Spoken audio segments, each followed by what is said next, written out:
Next visit के लिए आज मैं जेडीसी के स्टूडेंट को अपनी साइड से लेके आया हूँ। ओके, चलो फर्स्ट हम ये इस सीलिंग के बारे में जानते हैं।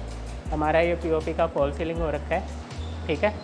ये आपको जो भी डिज़ाइन दिख रहा है यहाँ पे, ये अप्रोक्स, क्योंकि हमारे फ्लोर से इसकी हाइट 11 फीट की रखी है, तो 8 से 9 इंच इसको डाउन रखा गया है। ये आपका जो भी प्लेन एरिया छोड़ा गया है, जो सा बीच में देख रहे हो ना, ये खाली एरिया है, ऐसे करके ये जो भी खाली एरिया है, ये हमारा जब भी हम प्लानिंग करते हैं ना, तो प्लान में एज इट इज़ दिखता है, लेकिन लेवल्स के थ्रू हम उसको दिखाते हैं।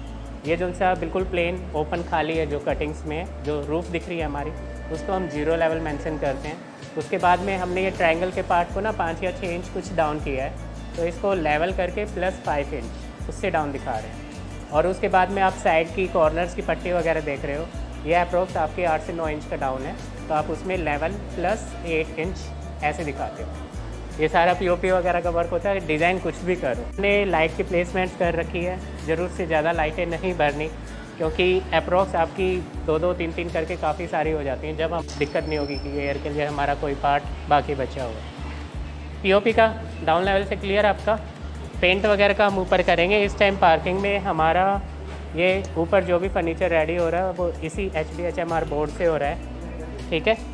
ये देखो, ये इसकी कटिंग पे ना ये पार्टिकल्स वगैरह निकल रहे हैं। नॉर्मली क्या होता है, सांचा बनाया जाता है, सांचे में आपका विद रेजन केमिकल के साथ में, ये पार्टिकल्स के साथ में आपके ऐसे बोर्ड तैयार किए जाते हैं विद हीट प्रोसेस। मेनली इसका फ़ायदा क्या है, ड्यूरेबिलिटी वगैरह या कोई भी चीज़ अगर देखते हो तो थोड़ा सा ये वाटर रेजिस्टेंस होता है, तो और टर्माइट रेजिस्टेंस भी होता है। इजीली इसमें फायर लगती नहीं है, मतलब ये नहीं कि प्रॉपर अगर जैसे लकड़ी में आग लग जाती है वो चलती रहेगी, लेकिन इसका फ़ायदा ये है इतनी जल्दी से फायर को पकड़ता नहीं है, धुआं या इस हिसाब से रहता है। तो फर्नीचर्स के लिए ड्यूरेबल है, मतलब पीसीज में छोटे, लेकिन जो अगर लेंथ के आप कहीं पे पैनलिंग वगैरह कर रहे हो, जैसे यहाँ पे ऊपर अलमीरा वगैरह आप देखोगे, कैबिनेट वगैरह, तो उसके लिए कामयाब नहीं है, क्योंकि ये बहुत हैवी हो जाता है, क्योंकि पार्टिकल और रेजन के उससे बन रखा है, हार्ड होता है काफ़ी। इसमें ईजिली आप स्क्रू नहीं डाल सकते हो, जैसे वुड में हमारी इजीली चली जाती है, मशीन के थ्रू ही आप इसमें डाल सकते हो, वरना पेज से कसना स्टार्ट करोगे ना तो वो इजी नहीं है आपको करना। तो यहाँ के जिन्होंने ये सारा कंस्ट्रक्शन वगैरह का वर्क किया है, रामप्रीत जी। सर जी, स्ट्रक्चर से लिंक आप बताओगे कैसे, क्या, कितने गज का है, कितनी कॉस्टिंग वगैरह आ जाती है? 150 गज की। हाँ जी। और क्या जानना चाहते हैं? मतलब अप्रोक्स एक 150 गज के इसमें कितना अप्रोक्स खर्चा आ जाता है एक फ्लोर को रेडी करने में, स्ट्रक्चर में, इंटीरियर को छोड़ के? लगभग आपको 12 लाख पड़ जाता है।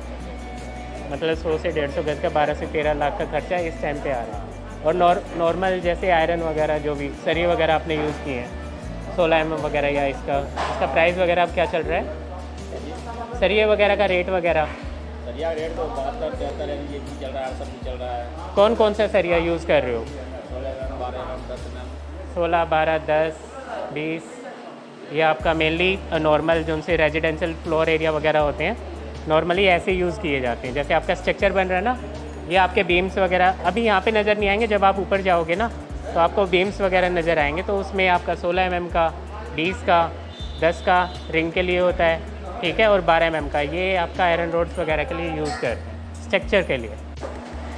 ये स्टेयर्स में ना आपको हैंड रेल वगैरह ये चीज़ें देखने को मिलेंगी। ये इस टाइम GI की हैं, ये मेटल नहीं है, लोहे की नहीं है, GI की है, इसमें जंग वगैरह नहीं लगता, और मेटेलिक पॉलिश वगैरह हो रही है, जैसे आपने मेन गेट वगैरह पे देखी। now second part of ceiling, इसमें जो सा आपका लिविंग रूम में हो रखा है, देखो सेम नीचे इसमें यहाँ पे डिज़ाइन का पैटर्न चेंज है आपका। अब इसमें 0 लेवल कौन सा होगा वो बताओ? जो बिल्कुल ब्लैंक है, बिल्कुल प्लेन वाला एरिया ना, वो आपका 0 लेवल है, ठीक है। उसके अप्रोक्स आप कितना डाउन आए हो? 5 से 6 इंच। तो उसमें आप सेम जो 0 लेवल होता है उसको 0 दिखाओगे, और जितना डाउन, मतलब आपका ऊपर नीचे, अगर सेंटर का पार्ट मुझे और नीचे लाना है और साइड का मेरे को उससे कम रखना है, तो उसमें आप जितने भी इंच उसको डाउन कर रहे हो उतना मेंशन करते हो, ठीक है।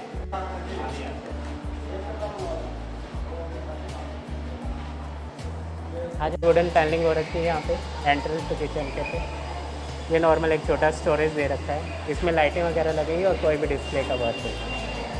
देन सामने वाली वॉल पे सेम ये डिज़ाइन का पैटर्न है, इसको डार्क हाईलाइट वॉल करने वाले हैं, ठीक है।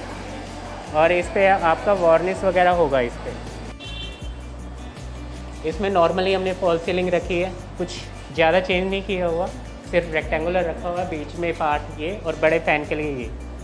देखो इसमें हमने स्लाइडिंग डोर का यूज़ किया और ये मिरर के लिए यूज़ किया। यहाँ पे इनका मिरर आ जाएगा, देखा ये मिरर के लिए सेपरेट थोड़ा सा हाइट, इसके विंडो के नीचे थोड़ा सा स्टोरेज दे दिया है और ये इनको स्लाइडिंग वगैरह का प्रोवाइड किया है, थोड़ा ज़्यादा स्पेसियस और लॉकर पीस। सारा HDHMR यूज़ हो रखा है,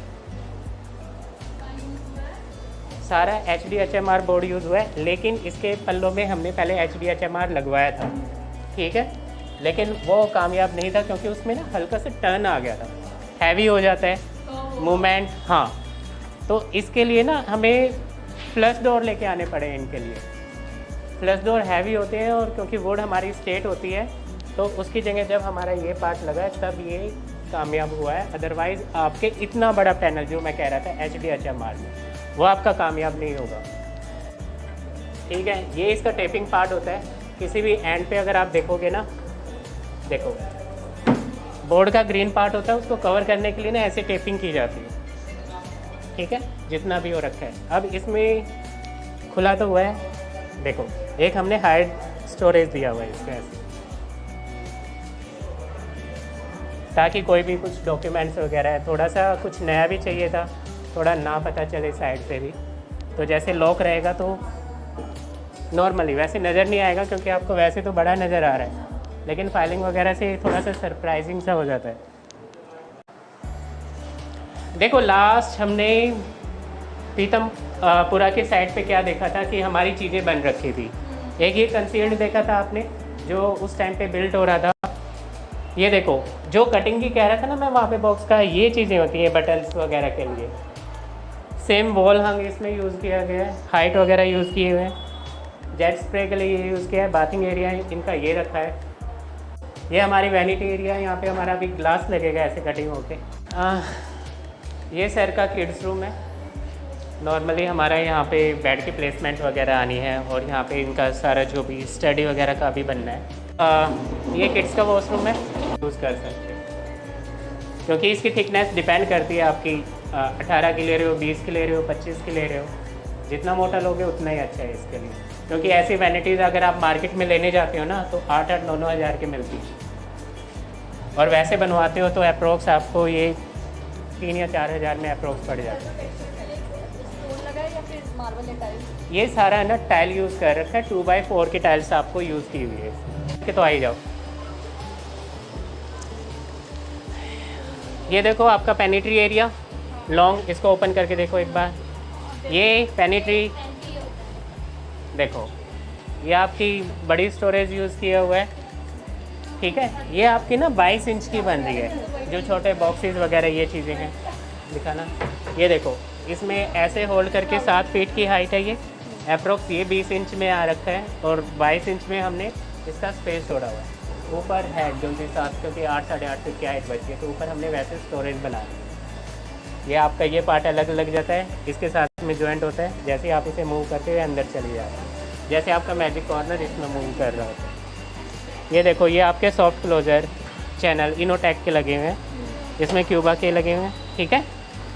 आजकल ना हम बास्केट्स यूज़ नहीं करते, स्टील बास्केट्स वगैरह ये होता है, उनको क्लीन करने में सबसे ज़्यादा दिक्कत होती है।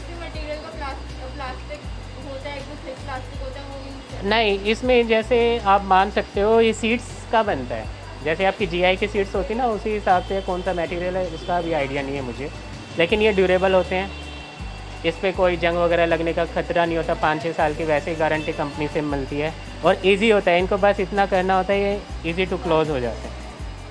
ये होता है ना, ये देखो ये लगा होता है इनोटेक में, ये वाला पार्ट होता है, देखो ऐसे चैनल्स लगे होते हैं। ये आपके क्या होते हैं, पीछे एक पंप सा लगा होता है, जब आप इसको हल्का सा धकेल देते हो उसके बाद में लास्ट में जाके वो ना पुल कर लेता हो। ये अब एरिया आपका कौन सा है, वो सिंक एरिया। सिंक एरिया के पास में देखो आपकी वही थाली यूनिट्स वगैरह, छोटी कटोरियाँ वगैरह जो भी आती हैं, प्लेट यूनिट्स के लिए वो चीज़ कही है।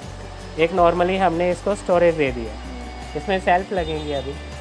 ओवरहेड यूनिट में हमने क्या किया है, ऐसे दो अलग अलग कुछ रखने के लिए। देखो नीचे हमने प्रोफाइल को यूज़ नहीं किया क्योंकि हमें नीड ही नहीं है। अब कई लोग होते हैं कि यहाँ भी प्रोफाइल वगैरह यूज़ कर लेते हैं, वो एक्स्ट्रा खर्चा अपना बढ़ा रहे हो। देन ऊपर भी सेम रखा है कुछ स्टोरेज के लिए, ठीक है। और ये एरिया हमने देखो गीज़र वगैरह या आपके उस चीज़ के लिए यूज़ किया हो, गीज़र वगैरह या आपके उस चीज़ के लिए यूज़ किया हो, ठीक है। वाटर प्योरीफाई, छोटा गीज़र वगैरह, और उसमें मेरा GTP आपका इनोटेक का जो मीन्स ये कम से कम 10 से 15 किलो का अप्रोक्स 10 से 15 किलो का अप्रोक्स वेट गेन कर सकते हैं इसमें। जैसे आपके आटे वगैरह का हो गया, वो हो गया, तो उसके लिए इसमें सिंगल पोल का, इसमें देखा था आपने, इसमें नहीं है, इसमें होगा। देखो ये सिंगल पिलर है, ये डबल पिलर है, ये डबल पिलर इनोटेक। और अब इसमें देखो ये आपको लगा हुआ है GTP कॉर्नर के लिए, ठीक है। इसमें क्या होता है, एक प्ले एरिया ये अलग से होता है ताकि कोई भी पानी वगैरह अगर आपका एक्स्ट्रा आता है ना, वो इसमें निकल के आ रहे हैं। जो भी आपकी प्लेट्स वगैरह होंगी या जो भी चीज़ें होंगी वो इसके लिए। देन ये आपका चिमनी का एरिया, देखो ये वाला पार्ट हमने कॉर्नर में हमने प्लेन स्टाइल की रखी है। हमने क्या किया है, इसको दोनों तरफ से, इस तरफ एक ही तरफ से कर रखा था, सेल्फ दे रखी ताकि नहीं कोई मैजिक कॉर्नर नहीं, कोई एक्स्ट्रा ट्राउज़र नहीं। हमने सेल्फ का यूज़ किया है क्योंकि 8-9 हज़ार के एक्स्ट्रा ट्राउज़र आते हैं और 20-25 हज़ार 30 तक के आपके मैजिक कॉर्नर आते हैं। उसका यूज़ भी नहीं है, ईजी मतलब यूज़ तो नहीं कह सकते, यूज़ है लेकिन क्लीन करने में सबसे बड़ी दिक्कत है। और ये हमारा इसका एरिया है, सिंक एरिया, जिसमें आपका डस्टबिन वगैरह वो चीज़ें आ जाएंगी। ये हमारा कटलरी का पार्ट, एक सेकंड में इसको उठा दें।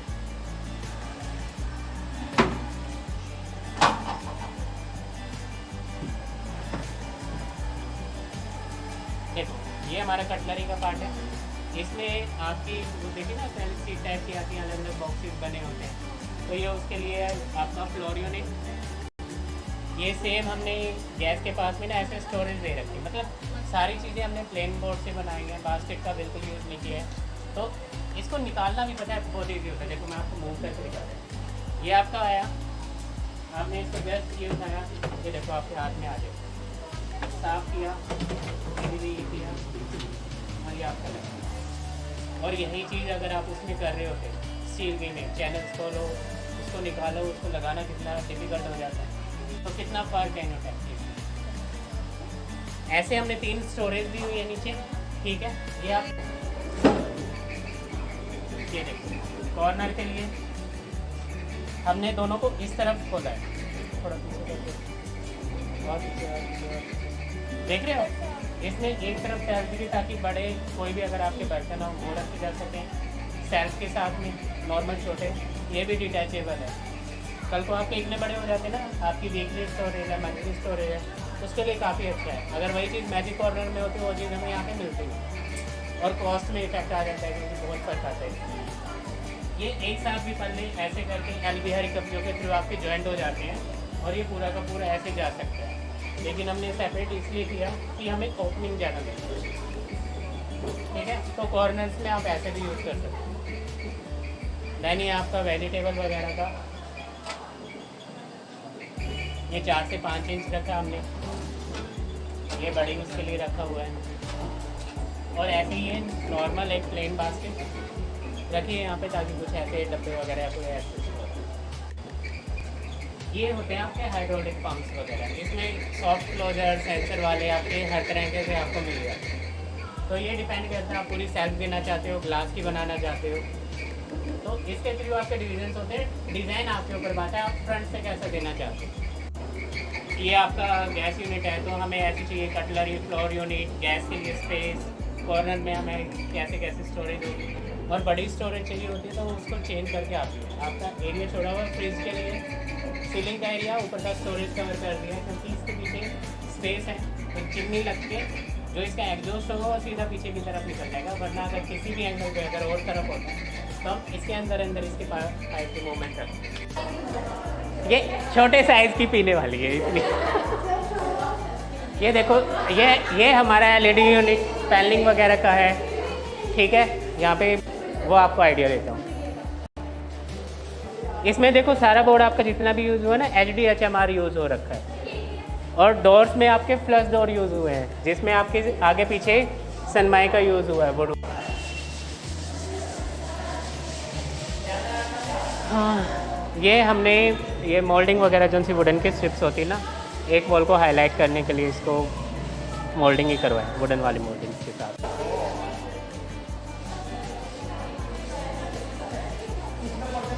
और यहाँ पे जो एक टेबल आएगी सेम इससे अटैच, वो आपकी ऐसे ओपन होके ऐसे खुल जाएगी। चेयर्स वगैरह, बार चेयर्स वगैरह जैसे आप यूज़ करते हो, तो नॉर्मली आपकी वो पार्ट ऐसे खुलेगा और फोल्ड हो जाएगी।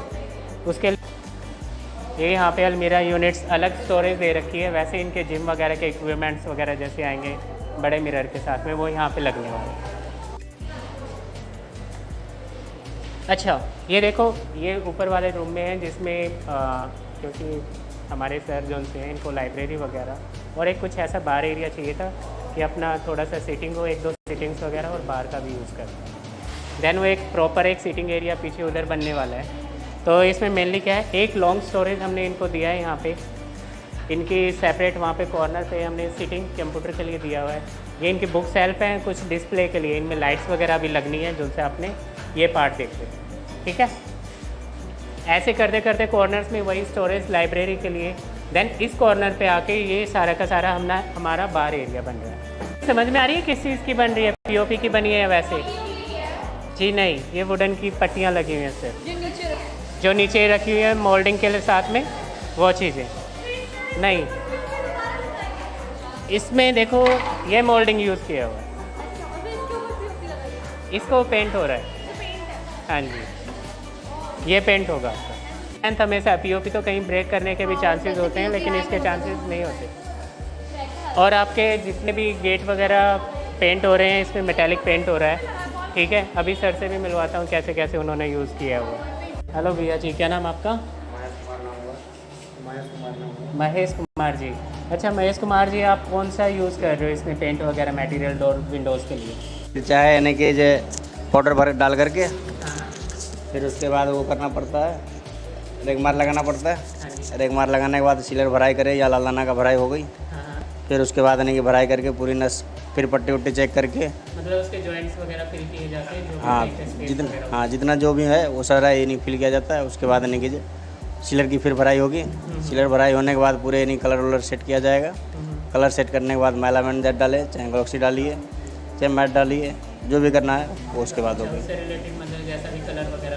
हाँ जैसा वॉल पे कैसे कर रहे हो? वाल पे जैसे है पहले शुरुआती यानी कि वाल पुट्टे खींचते हैं। वाल पुट्टे खींचने के बाद फिर प्राइमर डालते हैं, रेगमार लगा करके प्राइमर डालते हैं। प्राइमर डालने के बाद फिर चौक मिट्टी का पट्टे खींचते हैं। चौक मिट्टी पट्टे खींचने के बाद फिर प्राइमर डलवा लीजिए। ठीक है, फिर उसके बाद यानी कोट डालिए। मतलब उससे वॉल की स्ट्रेंथ वगैरह या उसकी ड्यूरेबिलिटी का फर्क पड़ता है उसमें? हाँ फर्क पड़ता है। उससे मजबूती होती है, पेंट जल्दी हिलने नहीं देता है, दीवार मजबूत होती है। और उससे पेंट वगैरह भी कम लगता है? हाँ पेंट भी कम लगेगा। पेंट की मतलब कॉस्टिंग वगैरह? हाँ पेंट जैसे अगर ऐसे लगा रहे हैं तो एक बाल्टिंग लग रहा है तो ये 10 किलो में ही हो जाएगा। ठीक है, ये फ़र्क पड़ता है। भैया जी क्या नाम है आपका? गोविंद। गोविंद। अच्छा गोविंद जी, ये आप पॉलिशिंग के लिए जैसे जैसे आप यूज़ करते हो थोड़ा बताओगे? बत्ती सर घिसाई के लिए हम पहले डायमंड चलाते हैं। डायमंड कटाई वगैरह के लिए, हाँ कटाई के लिए। गिरनाइट के लिए डायमंड चलाते हैं। उसके बाद फिर 60 नंबर बत्ती, फिर 100 नंबर, फिर 200 नंबर, उसके बाद 400, फिर हम डायमंड का पत्ता छोड़ देते हैं। फिर गिरनाइट वाली बत्ती चलाते हैं 3 नंबर, 4 नंबर, 5, 15,001, 15,002, 15,003। इतने सारे इसमें ये गिरनाइट बत्ती है। अच्छा ये गिरनाइट काम किया हुआ है। अच्छा, ये नॉर्मली जो इससे पॉलिशिंग वगैरह हो रहा है, ये जो आप साइन देख रहे हो तो ये ग्रेनाइट वाली। गिरनाइट वाली। और डायमंड वाली में क्या फ़र्क होता है? डायमंड वाली में ये होता है कि डायमंड का सारा पत्ता चलाया जाता है उसमें। अच्छा, क्या क्या होते हैं उसके लिए तो जैसे 200 नंबर, 400 नंबर, 600, 800, 1000, 1200, 1500, 2000, ऐसे बहुत सारी बत्तियाँ हैं, 12,000 तक। हाँ। तो सारी आपकी इस मशीन में लगती है जो ये- सामने खड़ी? वो तो डायमंड मशीन की पता है, वो डायमंड मशीन भी अलग आती है। हाँ हाँ। और ये मशीन गिरनाइट है। ये गिरनाइट की बत्ती यहीं तक है, 15,003 तक लास्ट। ये गिरनाइट। ये आपका पॉलिशिंग वगैरह ठीक है, थैंक यू। अच्छा समझ में आया आपको ये पट्टियाँ वगैरह कैसे? आओ ऊपर, चलो चलो नॉर्मली मैं आप यहाँ का बताता हूँ। देखो फर्स्ट हमने पहले भी जैसे एक वीडियो में देखा होगा ना, आपने जिस वॉल को किया होता है, ये टचिंग हो रही है, हमने सीमेंटेड इसको कटिंग्स वगैरह दिलवाई है ताकि लाइट डलने पे इसका लुक बिल्कुल अलग आता है, वॉल बिल्कुल अलग हटके हो जाती है। ये आपका फाउंटेन एरिया जिसमें हमारा कल या परसों में इसका फिक्स हो जाएगा। हमने इसमें देखो इसका यूज़ किया था लेकिन होल्स बड़े बन गए, अभी छोटे बनेंगे और ये इसमें यहाँ पे लग जाएगा, ठीक है। देन इसका फ्लो इस पे पूरा का पूरा रहेगा। नीचे जो सी लाइटनिंग देखी थी ना, इसके लिए भी अलग लाइट्स वगैरह आती हैं। पानी वगैरह फिल किया, इसके साथ में पाइप लेके उसमें वहाँ पे ड्रॉप आउट कर रखा है, ठीक है। जो बकेट्स वगैरह में करके ऐसे बबल्स टाइप का डलता है। हाँ यहाँ से पानी कम होकर ऊपर कैसे है? इसमें ना हमने ऑलरेडी यहाँ से देखो पॉइंट दे रखा है, ये पॉइंट यहाँ से जाके यहाँ पे छोड़ा हुआ है। और नॉर्मली देखो सामने भी हमारे एक फाउंटेन वगैरह, ये गार्डनिंग का आपका बना हुआ पार्ट प्लांटिंग वगैरह के लिए। जौन सी नीचे लाइट्स देखी थी ना जो सर दिखा रहे थे, वो इसी के लिए है। देखो ये रहा 1 2 3, वो आपकी इतनी हाइट तक आ जाते हैं और बबल्स की तरह जो उनसे गिरता है ना, वो इसमें फ्लो करके ऐसे गिरेगी।